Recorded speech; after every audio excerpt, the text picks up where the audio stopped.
So let's start with, since we just had the premiere here yesterday, what was last night like? That must have been really cool and special, especially so many people here, Gina here. I mean, this was a really special night last night for you guys. Yeah, it's always great to see the film with an audience. We've been working on it for the past, shot it last summer and been sitting on it since I think we completed it last fall, or maybe earlier this year when we finished the full edit, sound, and everything.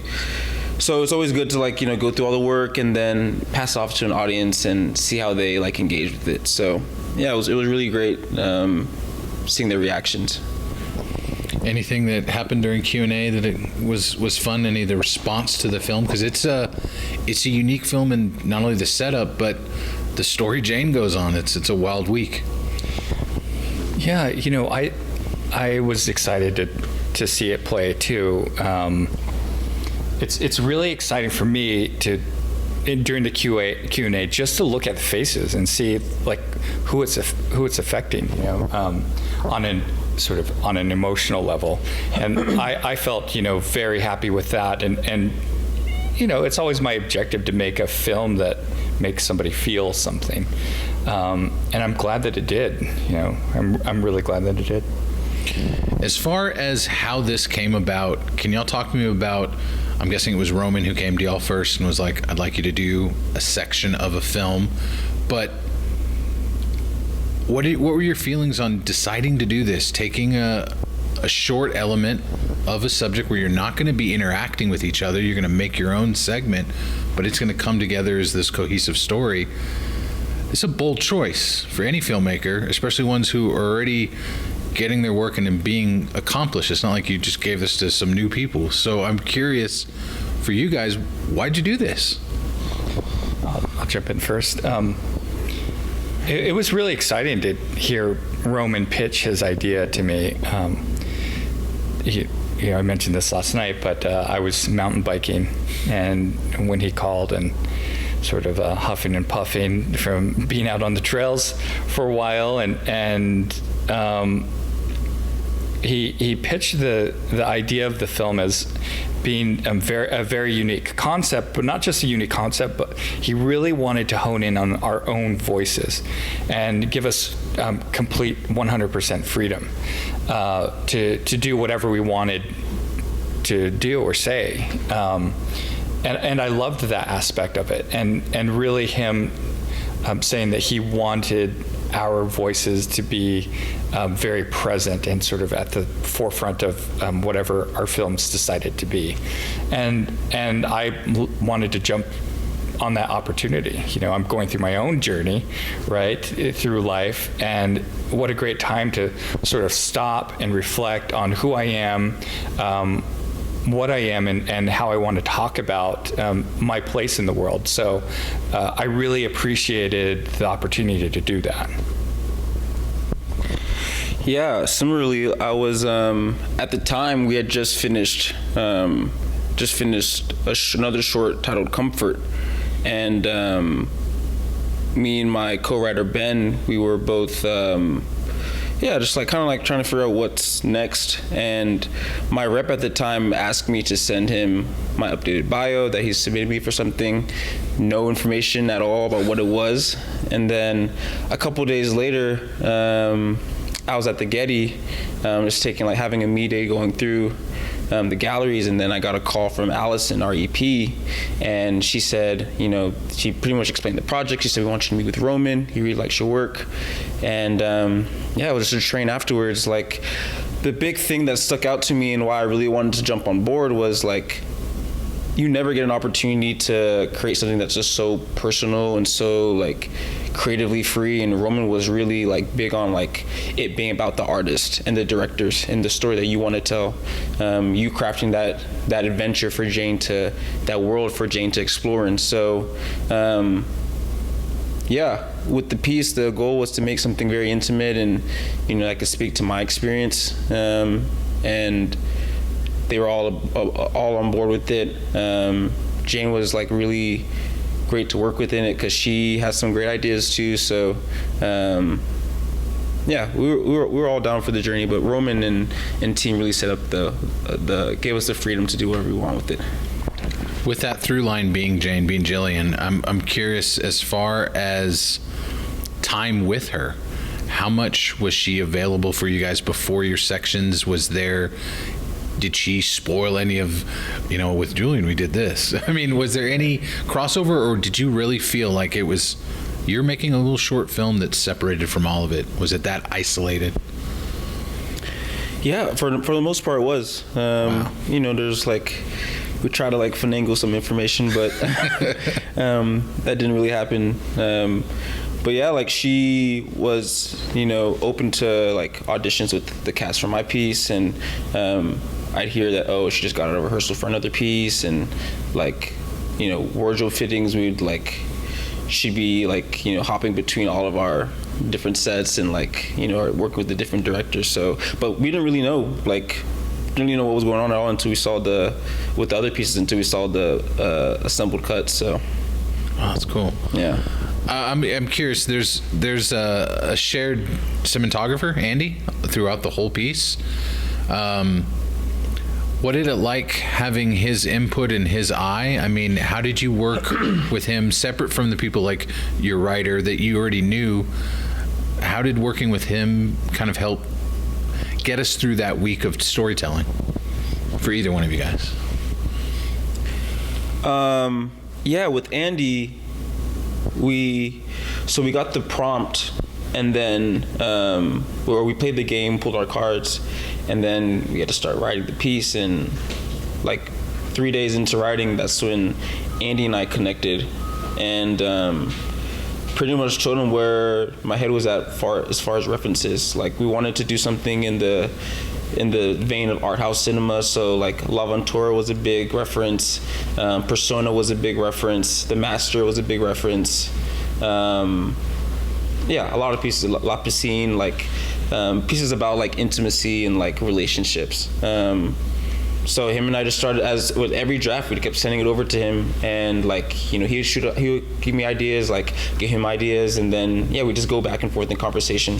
So put a lot of references, and it helped a lot because on set we had 2 days to film each short.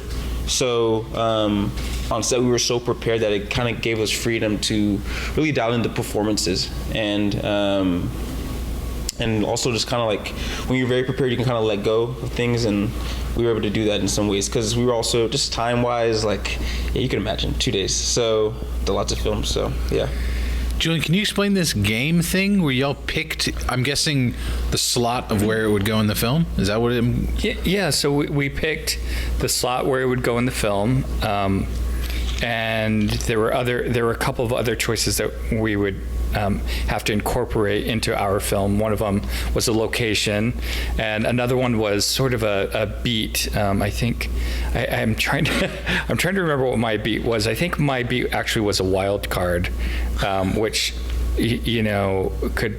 There were other beats like help somebody in need or meet a stranger, things of that sort.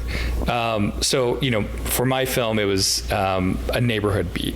And that was a really special beat for me because that's something that I think a lot has been sort of this reoccurring, I want to say theme, but that's not real life, but this reoccurring subject in my own life that I consider as I've kind of taken my own sort of my own journey of self-discovery, because the neighborhood I lived in, the neighborhoods I lived in, so much of who I was or who I am has sprung from considering those events. So mine was the neighborhood, and I jumped on that subject, and it was very important in my story. Rose, the character that plays against Jane, has sort of been thrust into this neighborhood after losing her mother, and she felt it was very old and traditional in a way that she didn't want to dive into.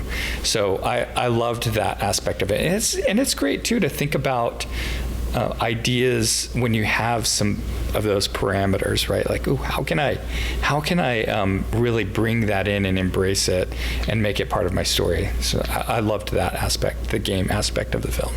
So unique, so cool. I'd love to know, as far as with your prompts, with the different faces you're giving us in the film, basically, what was the most difficult element of it? Was it location? Was it working just with Jillian or just with the Rose character? Was it, the logistics of 2 days? Like, what was the hardest part of this project, and also what was the most rewarding part of it? Yeah, 2 days was difficult. I took an approach to making this film where I wanted to pretend that my film was the film, the only film. And it wasn't, and I don't mean that from sort of like a place of ego. I mean, if I could focus very intensely on that aspect of it, then I wouldn't think about that they were shooting in some faraway place the day before or the next day. Not that I didn't want to consider those people, but I wanted my story to be at the forefront of my mind, right? And consider that, and have Gillian see that as well. I mean, Gillian was truly such a great partner in the production of my film. But the 2 days was challenging, definitely for me at least. But we had a language in place that we wanted to film. For me, my character feels like she was forced into celebrating old traditions. So, I wanted to shoot on 16 millimeter film. I wanted it to feel like there was an amount of grit in the neighborhood that she now lives in. And we shot it very simply, and we had that language. I established that language with Andy early on. So, once we were on set, we really cooked. We really moved through those. And Gillian is such a pro. And Dani, who was the supporting actress in my film, was amazing. And this was like one of her first big things. And you would never know in a million years, because she was so good. And we really moved through our film. But it's challenging. It's challenging to shoot a whole film in 2 days. Definitely. Yeah. Yeah, the 2 days aspect, excuse me, the 2 days aspect was like crazy. Like, I did a short for about the same length and time, about 13-14 minutes, but we had like a month and a half of prep and 3 days to shoot it, and then a month and a half of post. So like, we had to do that in like crunch time with this. But we made it work. As far as what's the most rewarding aspect of it was, I just felt we crafted a story in an environment that was very intimate and very, very like emotional, and so much so that like my story is about the immigrant experience, what it's like to come here and try to assimilate, to fit in, but realizing that those rooms that you have tried to assimilate in aren't meant for you. And what is it like? How do you find yourself outside of that, and that in the context of a relationship? And while we were filming in production, came to the realization that a lot of the people in the crew, a lot of the people on set, like Gillian and Cheeto, had both been through similar experiences in their own ways. So there were moments on set where we were all so enthralled by the performance that you just felt the energy was just shifted, and people were just like, it's very rare where you kind of feel like the whole energy is like towards the actors. And like there's a great scene in the scene in the end of the piece where they're like having their conversation, their confrontation. They had great performances in that. And while we were filming that, we felt the whole crew's energy like towards them, silence. So it was very rewarding, like being able to create a world and create a piece that people could relate to. And there was just a lot of reality to it. So. You brought up post. I'm curious, how much involvement did you have in post? And when did you actually get to see the culmination of all of the shorts together? What was that experience like for you? For both, either one of you guys can answer that. Yeah, as far as post, we like going back to what Roman said. Roman wanted us to be our vision completely, and like the other half of production is, you know, the editing and the sound and then the color and all that. So we were very, very involved, and you know, that process was really great, interesting too, because we like, I think we had more time with post than I think with pre-production actually. Yeah, totally, totally. But yeah, I think we saw a rough cut of it, of all the assembled films, like I think in October or September, around that time. And then I think we finished up with sound and all that. I think either right before Christmas or right after. I forget the timeline, but yeah. Yeah, the post aspect for me was, I actually come from an editing background. You know, when I started trying to be a director, trying to make enough money, I was editing for other directors. So I've always really enjoyed editing. And I had an editor for my section, and we kind of went back and forth, but there was a point where I said, you know, I would love to just like click myself, and at that point, you know, I took over, and you know, we still talked. My editor and I still talked. The producers still talked. Boma and I actually chatted on the phone about my edit, and we really had this sort of collaboration with all of the directors after we saw the first cut. We all sent notes to each other on our films. It was really cool to do that. And it was cool, like, not just to hear some feedback on my film, but to even give the feedback, because you really start thinking about your own film too. As you're examining and somebody else's film, making it see how it makes you feel, it makes you think about your own as well, right? And what can we do with our own film to make it hit those emotional beats harder? So the post aspect was really fun in that way, and it was fun for me too to just get in there and start moving around footage myself and think back the old days when I, you know, really loved to edit. Mm-hmm. Having Bentonville champion this film, want to open the festival with it, what does it mean to you that Gina and her team really pushed to have this here, but also to get so many of you all out here is a bit of a triumph in its own way. What has this process been like for this last day or so? It must be really nice to finally put it out to an audience, but also know that a festival that's looking to highlight diversity, that's looking to highlight films that take the chance, and being filmmakers who are doing that yourselves, how important is that to be, you know, with Gina and this team here? Oh, I'm so grateful for being here. I mean, and it's been such a delight, such a pleasure to be here.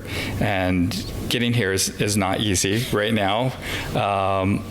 You know, not a lot of flights, and the flights that there are, I actually live in Utah, and the flights that are available have layovers and all of that sort of thing, but I've really enjoyed here. I've really enjoyed it here, and I've enjoyed Gina really championing our film and giving a voice and a platform for people like us to be able to tell our stories. You know, I don't claim to have any answers about what it's like to have an experience like somebody like me, a person of color, but it's really great to be able to have the conversations, to ask the questions, and I'm grateful for this festival to give that platform, you know. And Gina's really fantastic. It was great to meet her and have a talk with her. You know, it was a little bit nerve-wracking because she's my dad's celebrity crush. But you know, I think that of course, I had to have the conversation. I didn't tell her about my dad yet, but hopefully I get a chance to before. It'll be on there now. She's gonna ask you. She's gonna call you. Yeah, I think it's rare to get an opportunity to share this kind of film anywhere, and to be given that platform and given that opportunity. I'm just really grateful for it. And I think last night after the screening, we met these younger film students who saw the film and were talking about just the different aspects of it. And in my short end, they were like, they had never seen a story like that they could relate to in that way, that situation that just happened to them. And it's just very rewarding to and it feels good as a filmmaker to have to be given, your film to be showcased in a place where I don't know if I should say this, but I didn't even know where Arkansas was. I didn't know where Arkansas was. So to be to have people who are out here kind of relate to this story, it just means a lot. So yeah, I think we're all really pleased, and we're all on on a high after our screening, and we had a long director creative talk, just talked about the experience and all that afterwards. So it's been a blast. We're just really grateful for it. So I know there's going to be life with this film. I know Roman's going to really push this out there to the public, but I'm curious, as far as you guys in your careers, can you share with us what's potentially down the line, anything that you can share that is up next for you, or if you just want to share, where we can find more info about your work? You want us to plug our Instagram handles, or? That's what you want to do, Bo. I'm cool with that. I mean, I just want to continue telling, really authentic stories from my worldview and from my community. And I'm from Nigeria, Abuja, Nigeria originally, and I grew up between Atlanta and Nigeria, and I think that a lot of Nigerian Americans, a lot of immigrants who can relate to the kind of stories that I want to put out there. And I hope that this allows me and people like me to continue to tell their stories. So hopefully this opens up more doors for that. So yeah. Oh yeah, I have several projects I'm working on. There's a film called Upriver that hopefully you guys will come to life in the near future. It's a film that I'm making with my writing partner on Jane, Antonio Messia. And then, I have another feature called Aberdeen that I'm developing with a musician, Matt Sheehy. And then I'm working on an episodic piece about Bakersfield, California, my hometown. So yeah, there's a few projects, but they're very much in the vein of what my portion of Jane was, about people trying to find themselves and how they fit into the world as somebody they feel very different from sort of the normal, quote unquote, normal American. So, and of course, it's always it's always good to find me on the web. I think I'm fairly searchable. We're both probably. Drop Instagram. My Instagram handle is yes. But it's so funny because social media is such a great way to follow filmmakers and see what we're up to. I'm not always as good at it as I need to be, but you can really have a window into somebody's life through social media. It's cool. Well, gentlemen, thank you for the chat. Thank you for being bold enough to make this project, saying yes to Roman. It's a very unique, very awesome idea, and I think it came out really well. So thank you, guys. Thank you. It's been a pleasure. Thank you.